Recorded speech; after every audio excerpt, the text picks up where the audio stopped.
आपण नुकतंच महाराष्ट्रामध्ये राजकोट येथे महाराष्ट्राचा आराध्य दैवत राजा शिवछत्रपती यांच्या पुतळ्याची विटंबना झाल्याचं चित्र आपल्याला संबंध महाराष्ट्रभर दिसत आहे।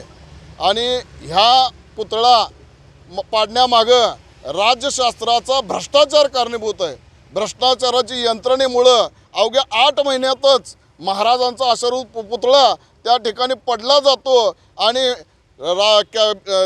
मंत्री महोदय त्या ठिकाणी वाऱ्याने पडलं म्हणतात। यासारखं या निर्लज्ज सरकाराचं हे वक्तव्य अतिशय निंदनीय आहे।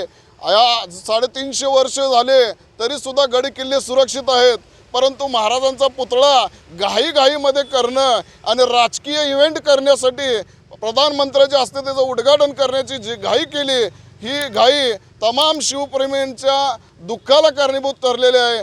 आज तो पुतळ्याची विटंबना झाल्यामुळे या शिवद्रोही सरकारने जे भ्रष्टाचाराच्या माध्यमातून महाराजांना देखील सोडलेलं नाही, त्यामुळं संबंध महाराष्ट्रभर शिवप्रेमीवर एक दुःखाचा डोंगर कोसळलेला आहे। आणि या भ्रष्ट यंत्रणेला, या माजलेल्या सरकारला पडदिशी या नैतिक अधिकार नाही त्यांना सरकारवर राहण्याचा।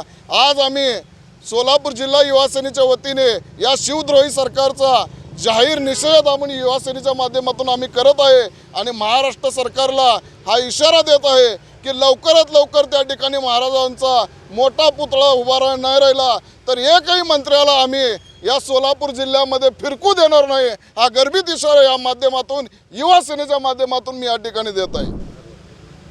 आज युवा सेनेकडून सोलापूर जिल्ह्यातर्फे आज हे आंदोलन घेण्यात आलं।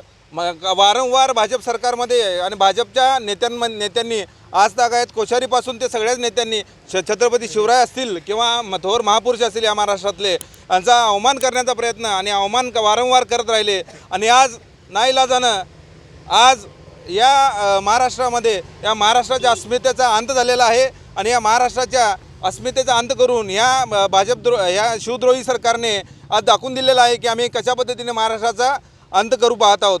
तर या अंत करणाऱ्या सरकारचा येणाऱ्या काळामध्ये आम्ही नक्कीच अंत करू आणि हे शिवभक्त यांना लोणच्यासाठी पण ठेवणार नाहीत एवढे आम्ही ग्वाही देतो। आणि आत्ताच आमच्याकडनं सांगण्यात आलं आमच्या शहर प्रमुखाकडनं की महाराष्ट्रामध्ये कुठल्याही मंत्री असतील तर सोलापूर जिल्ह्यामध्ये फिरकू देणार नाही।